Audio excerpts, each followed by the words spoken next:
नमस्कार दोस्तों, चैनल में आप सभी का स्वागत है। क्या आपने कभी ऑटोकैड खोला है और सोचा है इतने सारे बटन क्यों हैं और इनमें से कौन सा क्या करता है?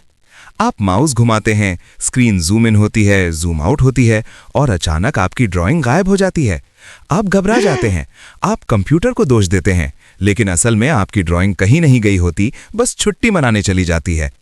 आज मैं आपको इस कंफ्यूजन से बचाने वाला हूं।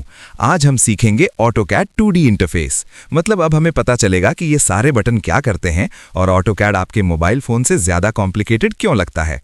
तो आराम से बैठिए, माउस पकड़िए और कंफ्यूजन को कॉन्फिडेंस में बदलते हैं। और अगर ये वीडियो आपकी मदद करे तो सब्सक्राइब टू माय चैनल करना मत भूलिए, क्योंकि ऑटोकैड को सपोर्ट चाहिए और मुझे भी। अब चलिए ऑटोकैड इंटरफेस को एक एक करके समझते हैं। सबसे ऊपर हमें दिखाई देता है टाइटल बार। टाइटल बार में सॉफ्टवेयर का नाम और हमारी ड्राइंग फाइल का नाम लिखा होता है, जैसे drawing1.dwg। इसके दाईं तरफ मिनिमाइज, मैक्सिमाइज और क्लोज बटन होते हैं। ये बटन बहुत ताकतवर होते हैं। एक गलत क्लिक क्लोज पर और आपकी मेहनत गायब।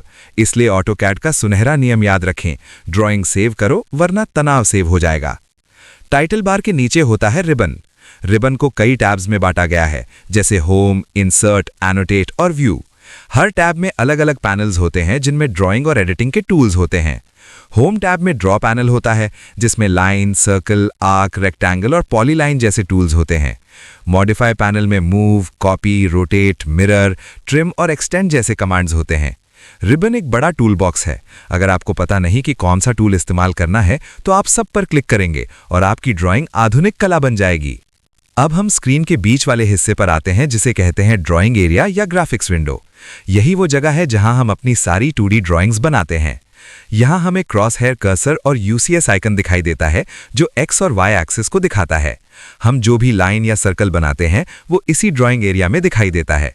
ये जगह किसी फिल्म के स्टेज जैसी है और आपकी ड्राइंग इसके कलाकार हैं, इसलिए उन्हें सही जगह पर रहना सिखाइए। अब बात करते हैं कमांड लाइन की, जो स्क्रीन के नीचे होती है। कमांड लाइन वो जगह है जहां ऑटोकैड हमसे बात करता है।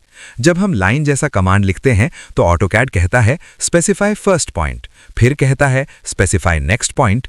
ये किसी टीचर की तरह स्टेप बाय स्टेप निर्देश देता है। अगर आप कमांड लाइन को इग्नोर करेंगे तो ऑटोकैड कंफ्यूज होगा, फिर आप कंफ्यूज होंगे और फिर दोनों को चाय ब्रेक चाहिए होगा। इसके नीचे होता है स्टेटस बार। स्टेटस बार में महत्वपूर्ण टूल्स होते हैं, जैसे snap, grid, ortho mode, polar tracking, object snap, line weight और डायनामिक इनपुट। ऑर्थो मोड हमें सीधी हॉरिजॉन्टल और वर्टिकल लाइन बनाने में मदद करता है। ऑब्जेक्ट स्नैप हमें एंड पॉइंट, मिड पॉइंट और सेंटर जैसे सही पॉइंट पकड़ने में मदद करता है। ये टूल्स आपकी ड्राइंग को एक्यूरेट बनाते हैं। इनके बिना आपकी स्ट्रेट लाइन भी क्रिएटिव लाइन बन सकती है। अगर यहाँ तक आपको सब समझ आ गया है तो आप शानदार कर रहे हैं। और ये आपका दूसरा रिमाइंडर है, सब्सक्राइब टू माय चैनल करना मत भूलिए, क्योंकि ऑटोकैड में एक्यूरेसी और चैनल में लॉयल्टी दोनों जरूरी है।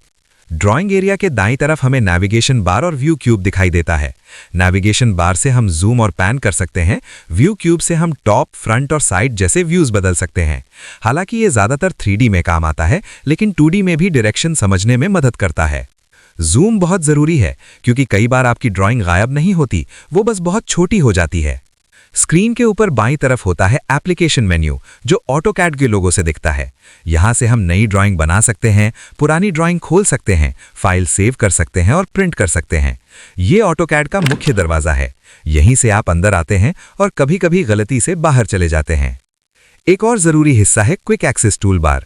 इसमें न्यू, ओपन, सेव, अंडू और रीडू जैसे शॉर्टकट्स होते हैं। अंडू सबसे भावुक कमांड है। यह कहता है कोई बात नहीं, मैं माफ करता हूं। हम अलग अलग वर्कस्पेसेस भी चुन सकते हैं, जैसे ड्राफ्टिंग और एनोटेशन।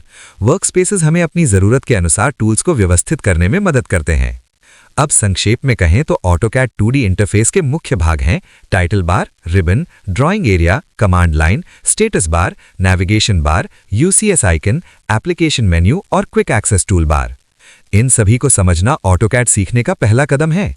जब इंटरफेस समझ आ जाता है तो ड्राइंग बनाना आसान और मजेदार हो जाता है।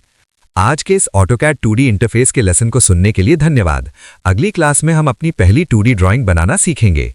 और जाने से पहले याद रखिए, सब्सक्राइब टू माय चैनल करना मत भूलिए, क्योंकि ऑटोकैड सीखना आसान होता है जब हम साथ सीखते हैं, थोड़े से मजाक के साथ और बहुत सारी प्रैक्टिस के साथ।